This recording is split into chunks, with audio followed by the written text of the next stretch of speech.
Good morning. Morning. Good morning. Oh, and in case I don't see you, good afternoon, good evening, and good night.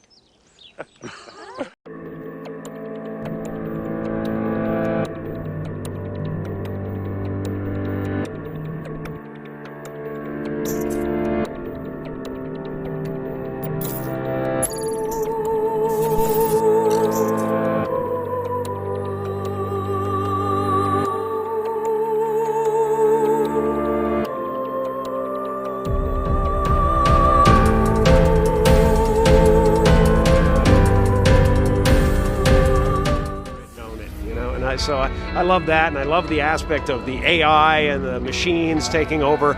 You know, we have cars that drive themselves, and that's a convenience right now, but soon there won't be a steering wheel, and it'll take you to the police station when you have outstanding parking tickets, and, you know, it'll be like that. So we've got a lot to look forward to. You know, if that happens, it'd be a real blast to see where he goes. Because it's not only the machines that control us from the outside, it'll be the machines that control us from the inside. Because it's not only the machines that control us from the outside, it'll be the machines that control us from the inside. You know, the nanotechnology. You know, you're talking to a person and they're watching a movie in their retina. You know, it'll be hard to get everybody's attention. As a goal, and humanity just happens to be in the way, it will destroy humanity as a matter of course, without even thinking about it. No hard feelings. It's just like if we're building a road and an anthill happens to be in the way, we don't hate ants. We're just building a road. And so goodbye anthill. We don't hate ants. We're just building a road. And so goodbye anthill. The idea that the quest for strong AI would ultimately succeed was long thought of as science fiction centuries or more away. Open the pod bay doors, Hal. I'm sorry, Dave. I'm afraid I can't do that. Hal? And maybe this is a reason why the risks are overlooked.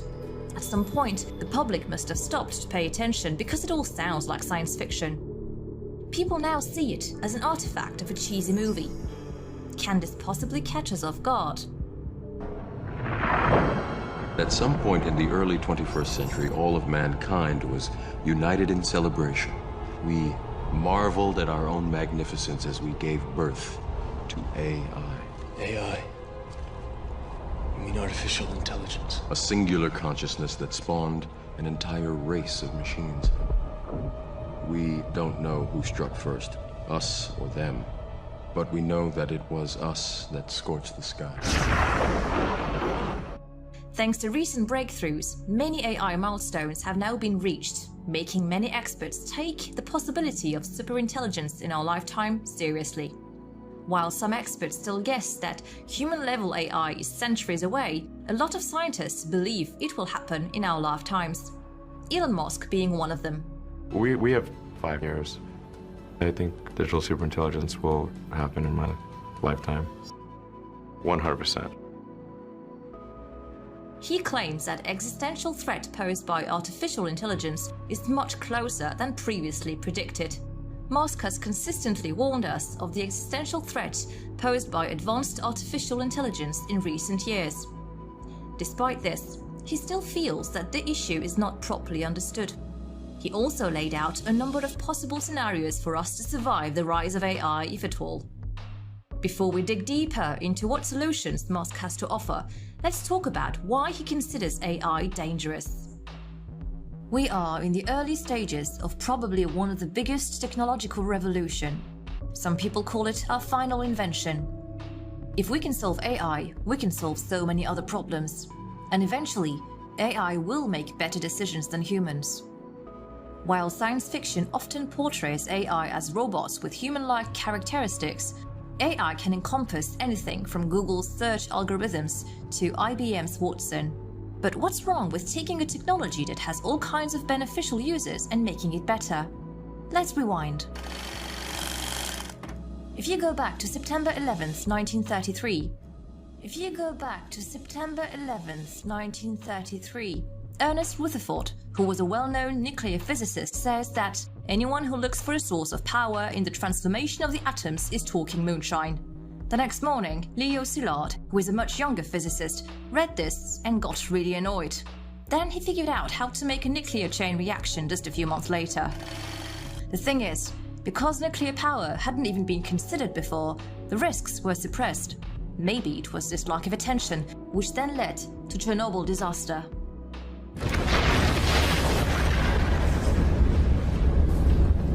Likewise, completely ignoring the risks of AI will only harm its technological progress. If we make AI smarter than us, we have to be open to the possibility that we might actually lose control to them. As pointed out by I.J. Good, designing smarter AI systems is itself a cognitive task. Such a system could potentially undergo recursive self-improvement, triggering an intelligence explosion, leaving human intellect far behind. In 2016, Elon Musk said that humans risk being treated like house pets by artificial intelligence unless a technology which can connect brains to computers is developed. Shortly after making the remarks, he announced Neuralink, a new brain-computer interface startup that is attempting to implant a brain chip.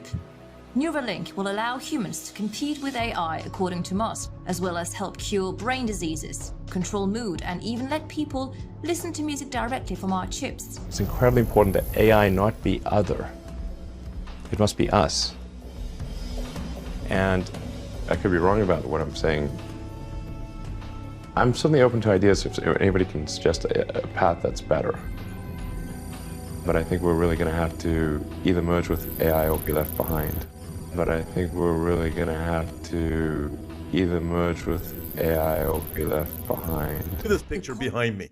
See this picture behind me? Check that out. What do you see there? You have the Statue of Liberty, Lady Liberty, weeping. And this is the state of the world. This is the state of America.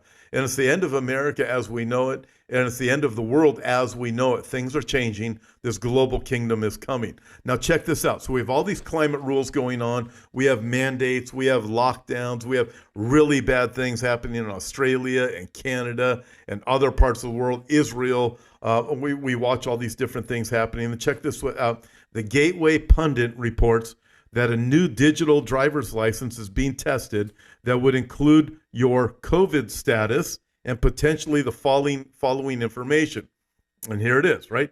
Gateway Pundit, check it out yourself. I've heard that this was debunked, but Gateway Pundit comes out with it even later. It says, no, this isn't debunked. This is still the potential information that's going to be on here. Now, I want you to think of this. It was also supposedly debunked that Biden administration wasn't planning to give $450,000 to every illegal immigrant that came across the southern border of the United States. He said that's not true. Then he comes back and says, well, it is true, and we are going to do it. I remember not too long ago, I said, listen, the Biden administration is going to be funneling money to the Taliban, and people lit me up online and said I'm a liar, prove it, and all this other stuff. What do we have? Biden administration is funneling $144 million to the Taliban.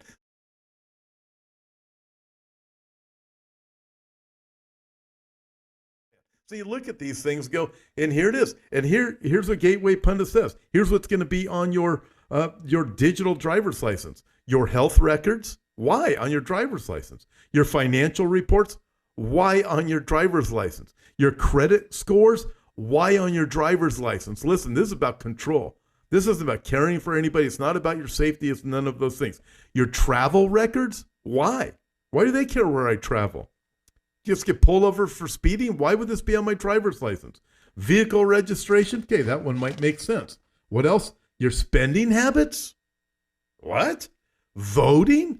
Wow. Let's see who this person votes for. What are they going to do with that? Well, let's arrest them. I mean, you start looking at this. Sex offender status? Okay, I can understand that. Licenses and permits you have. Parking fines. And here's the last one.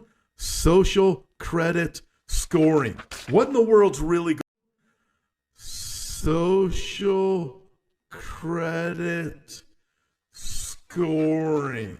What in the world's really going on? Listen, they're telling us one thing. They're telling us we got to change, we got to fix the climate. They're telling us we got to have lockdowns. Everybody's going to die because of a virus. They're telling us you can't go shopping without an ID. They're telling us all these other things. Listen, things are far worse than what they're telling us because of what they're not telling us. They're telling us this while they're doing that.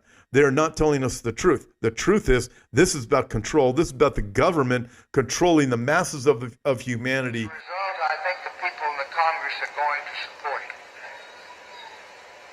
And that message calls for new frontiers, new visions. It calls for us taking the steps now that will make us no longer second in space and in science. It lays the predicate and the foundation for a space communication satellite that will permit the people of the world to see one television program at the same time throughout the world. Think about that kind of communication, and think about the opportunity that will provide. It lays the predicate and the foundation for the development of a weather satellite that will permit man to determine the world's cloud layer and ultimately to control the weather, and he who controls the weather will control the world. It lays the predicate for the steps necessary to send the man to the moon.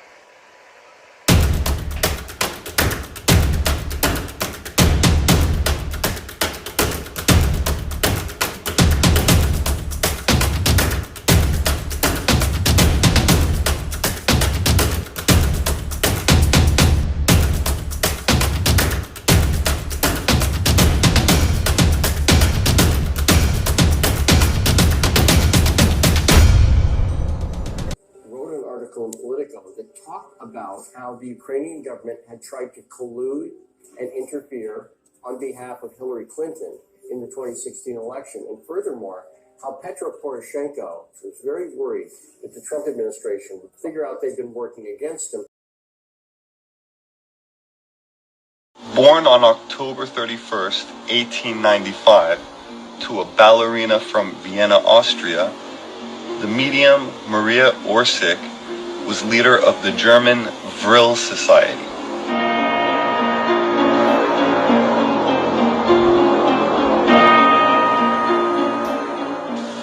Dedicated to the study and practice of metaphysics and the occult, the Vrill maidens did not cut their hair. They claimed that their long strands helped facilitate contact with beings from beyond and helped harness what they called Vrill. Edward Bulwer Lytton's book, The Coming Race, published in 1871, described an advanced civilization that dwelled below the surface of the earth who had mastered this mysterious energy form called Vrill. Helena Blavatsky, the foundress of the Theosophical Society, described Vrill energy as an ether stream that could be transformed into a physical force. Ancient antediluvian civilizations were said to have mastered this universal life force, and that they guarded this knowledge, passing it through initiation into sacred mystery schools. The Chinese refer to it as Qi, the Hindu as prana, the Japanese as Reiki.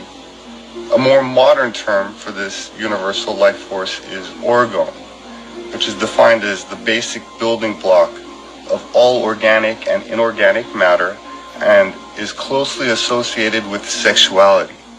The term itself shares a root with the word orgasm. Coined by Dr. William Reich, Orgone was seen as a massless, omnipresent substance similar to ether, and although mainstream science still does not acknowledge much else other than electricity and magnetism, Albert Pike once said that, and I quote, "There is in nature one most potent force, by means whereof a single man who could possess himself of it and should know how to direct it could revolutionize and change the face of the world." My name is Robert Sepper. I'm an author and anthropologist, and I'd like to invite you to explore the occult secrets of Vrill.